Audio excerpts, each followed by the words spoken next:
Yes, spring will officially end here in just a couple of days. We're going to have a very warm end to the season.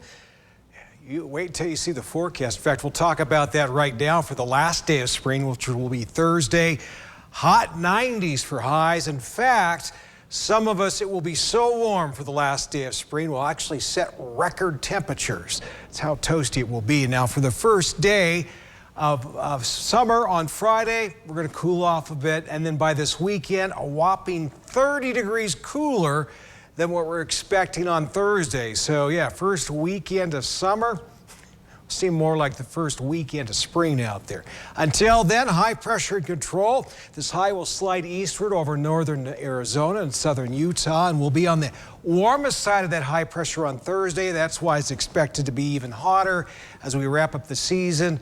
Record heat out there. My goodness, here we go. And we're going to stay dry too, for most of us at least. This weekend, though, we could see some showers up in the central mountains. 53 is what we're expecting for Pocatello in town, with a clear sky above Idaho Falls. A few degrees cooler as usual. 49 expected. Clear sky, pretty quiet out there. The wind will back off a little bit too later tonight. 87 for the last Wednesday of spring in Idaho Falls.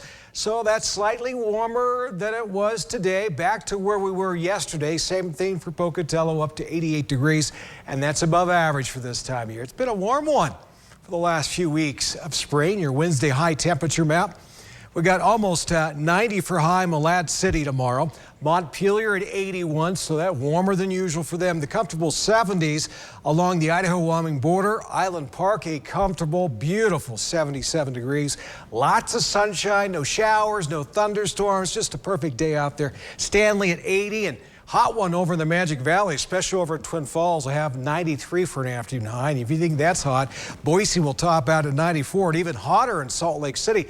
95, not hot enough, you say? Well, stay Thursday or go there Thursday. They're looking at a high of 103 for the last day of spring. So how's that for heat, huh? Southeast Idaho, seven-day forecast. Take a look. We got 96 on Thursday.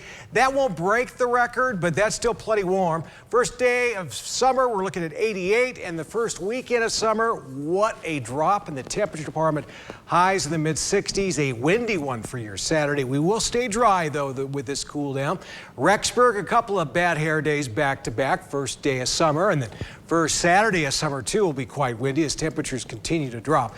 Blackfoot 7-day forecast. We go from a hot 92 on Thursday to 84 on Friday, and then for the first weekend, only in the 60s. Same thing for the Teton area. We're going to stay dry for the first weekend in the new season. For the Central Mountains, a windy end to the work week, a windy start to summer on Friday, and then we are cool, really cool, barely hitting 60 Saturday and Sunday, with a chance of rain showers both days for the first weekend of summer.